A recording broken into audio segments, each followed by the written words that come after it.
Today on BWT, we're going to talk about who talks loud, who's allowed to talk loud.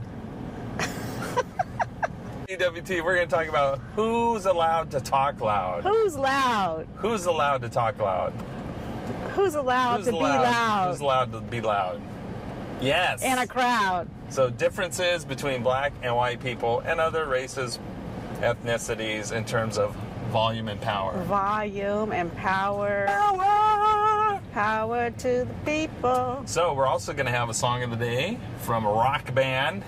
I'm bringing it, but Darlene is enjoying it. I'm a fan. You're I'm feeling a fan. it? Yeah, I'm a fan. Yep. And we're going to visit. Place of the day. Place of the day. We're going to go to Balboa. Well, we're all together.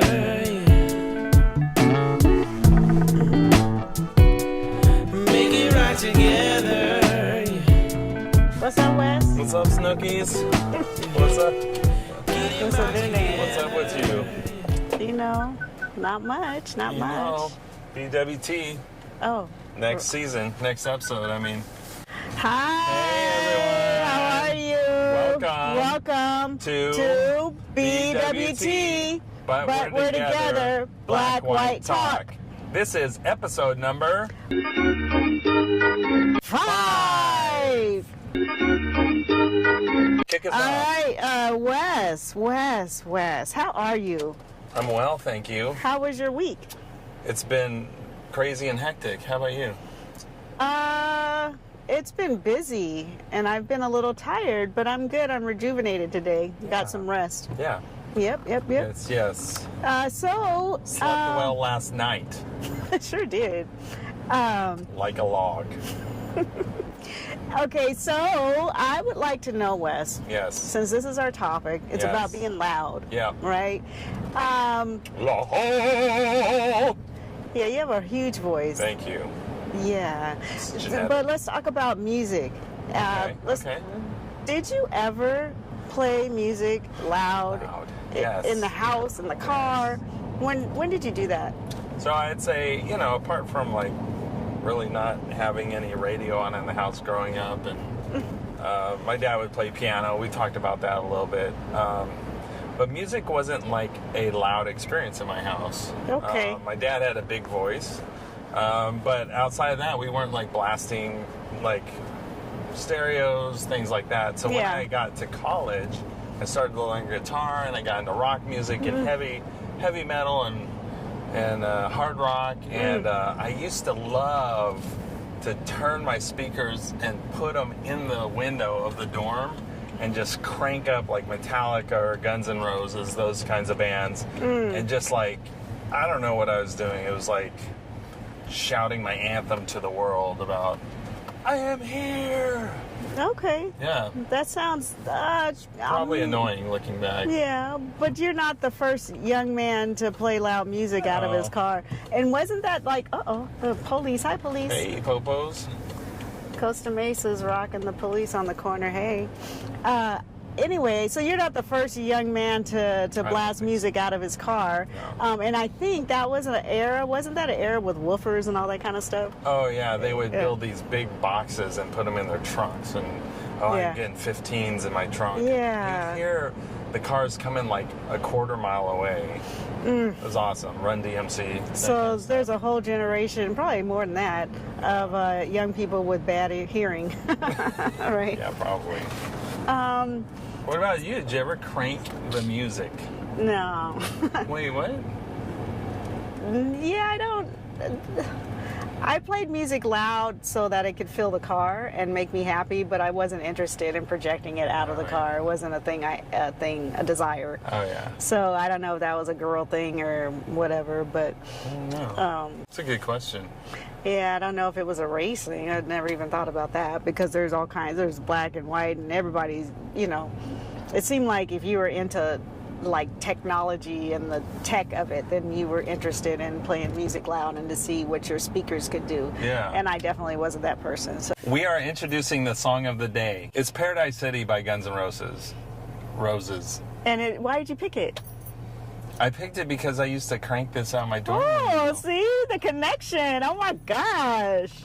All right, here he is, Guns N' Roses. Take me down to the paradise city where the grass is green and the girls are pretty. Oh, won't you please take me home? Take me down to the paradise city where the grass is green and the girls are pretty. Oh, won't you please take me home?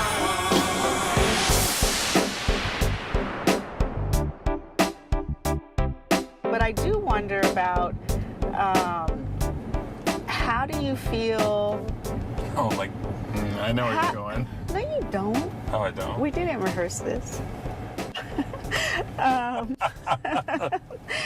do you feel about how you were perceived by passerbys or by the police?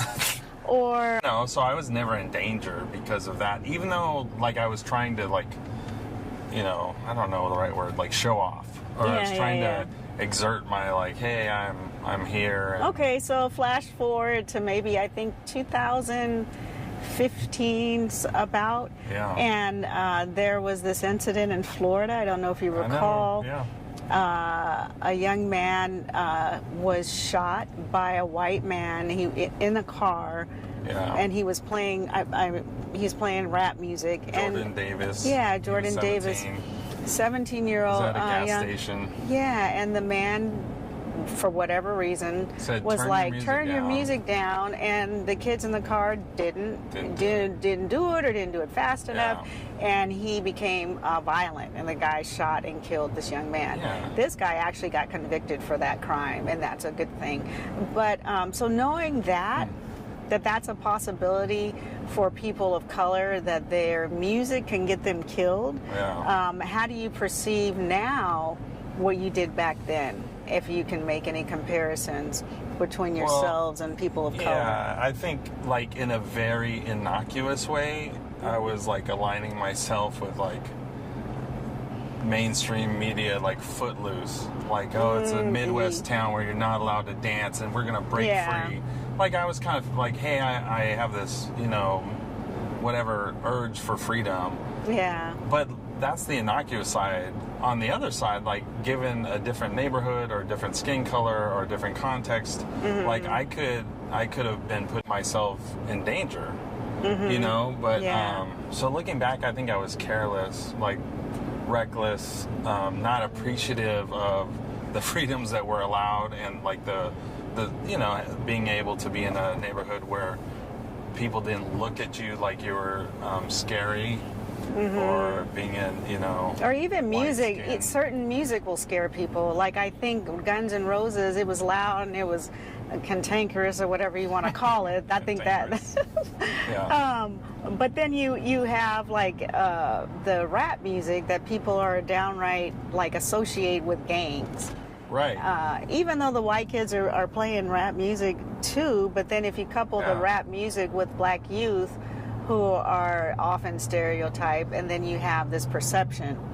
And I Yeah. think that is one of the kind of the tragedies of our society, is our perceptions, whether unconscious or conscious, that we have. And then true. we judge, you know, so quickly. Interesting stuff. What about being loud, just like in public, not with music, but just being loud, like socially, like you're out with friends, and you know, I know, like when I was young, we probably made fools of ourselves, and people were looking at us like, "Calm down, kids." Yeah. But what about, like, being out in public, and like they even say, like, certain racial groups, like, black people are loud, Or women. Like, I really have felt like my presence in public had to be contained, I guess, because if you are loud as a black woman, you're perceived as the loud black woman. I've even had people make comments, "Oh, you're really? the black mama." This guy said this one time. I was like, "What?" And like a stereotype of, yeah, loud, and I'm gonna get you, and I'm like, you should come to my classroom. It is not that. I wish I was that. Sometimes. that's funny. I mean, it's not funny. Yeah, not in a ha-ha way, but Yeah. and then there's also, you know, there's definitely stereotypes about black women being loud, like, and then it's unfair, Yeah. right? Because you remember the black women on the train. Yeah, I remember that. There's a story. group of black women on a train, a wine tour or something. I suppose professional women, because, like, you know, there's not everybody's trying to do wine tours. On a train. Yeah, and they got kicked out because they were too loud. Yeah, kicked off the train Kicked because off of the the train. volume. Right, and I'm like, is that the first time anybody's ever been loud on that train after drinking wine? Right?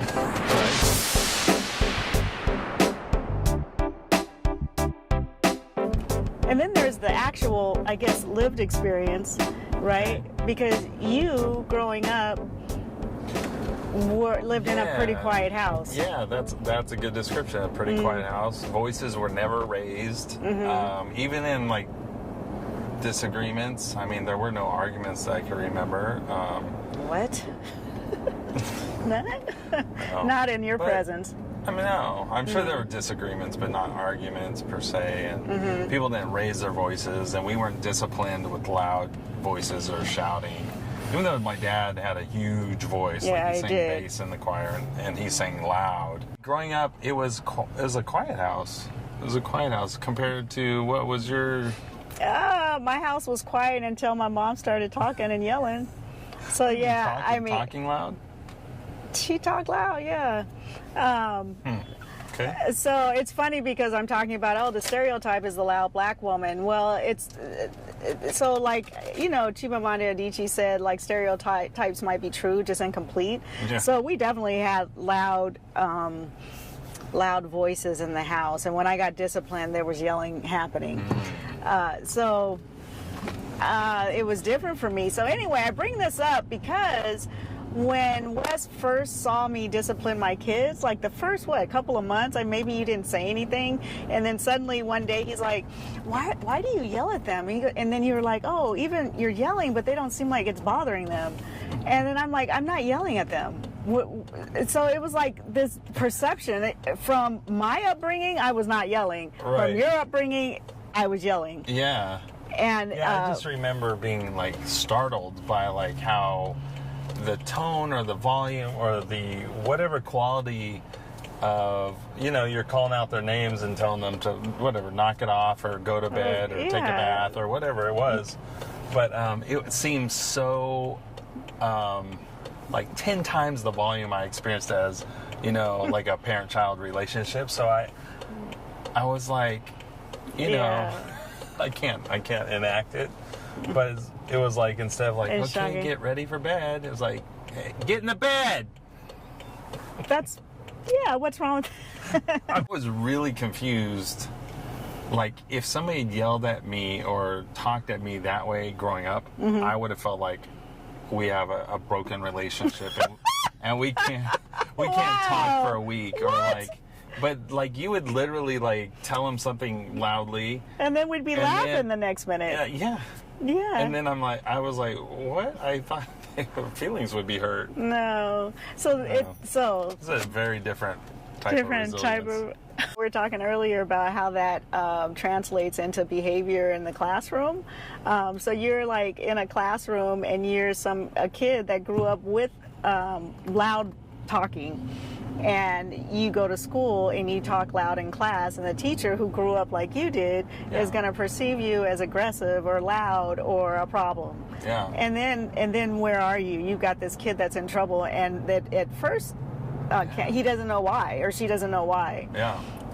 So that's a really interesting dynamic in the class, don't you think? Well, it's problematic. Yeah. Like, I remember when I first started teaching, you know, as I got better at classroom management, I still didn't understand where my students were coming from culturally. Yeah. And so when they're being, like, African American male and female students, when they're being loud, like, it's exuberance, it's connection, it's relationship, and Excitement. if you're not used to that culturally, and you're trying to learn classroom management, you see it as like aggressive, threatening, undoing the control that you worked so hard. So you think like, what am I supposed to do? And you think of you know, the typical discipline methods of like, Yeah, and well, you kick them start- out of class yeah. and things like that. And it's And then It's it really a becomes like mismatch. and then it becomes like this power play if you let it like if you're a new teacher. yeah. You're talking too loud. You need to stop. I'm not talking loud. Yes, you are. You know, and then you have this Oh, back yeah. and forth, and then you it do have a becomes something discipline. else. Becomes something totally Right. different. Yeah. Right. Here we are at the beach, Yeah. and this is Balboa Beach, Newport Beach. And this is one of Darlene's favorite beaches when we go to the beach. And why do you like it? Because it's expansive. There's this, I don't know, the piers, the horizon, the sound of the water. I like the boardwalk. The boardwalk is nice. Yeah, I like coming down here for sunset to see the different colors as the sun goes down, how the sky changes. So Beautiful. pretty. It's Yeah. beautiful. And I just always remember, even when we lived in the Inland Empire, you'd be always like, let's get the family and go down to the beach and Yeah. just have, it was like this break away from reality and Yeah. enjoy nature. I think that's one of the Because things you everything like. changes when you get to the water. Like everything Yeah. kind of it washes, you know, metaphorically, but it washes things away. Like the Yeah. dirt from from your, I don't know, the dirt from the week, the Yeah. dirt that's kind of convoluting your mind. You know, things that are going wrong. Yeah. In society or whatever, you could kind of come down here and forget about it for a Yeah. while and listen to the water and let it like kind of mesmerize you. And it's definitely the freshness of the air, whatever it is coming in from the ocean, just it feels Yeah. different It than feels like you're in another place. yeah. If you all know what I'm talking about. You know what we're talking Yeah, about. yeah. You know, you can stop at Yeah. any beach you want. Malibu. Remember we saw that school of dolphins down there. Oh, yeah, it's Or we gorgeous. see- Yeah. And that's why, I mean, that's part of BWT is we want to share the places that inspire us, and definitely Southern California has amazing beaches, and Balboa is like one of the Yeah. jewels. And it's free. It is free, Yeah. except for parking, But but I mean, mostly free. Mostly free.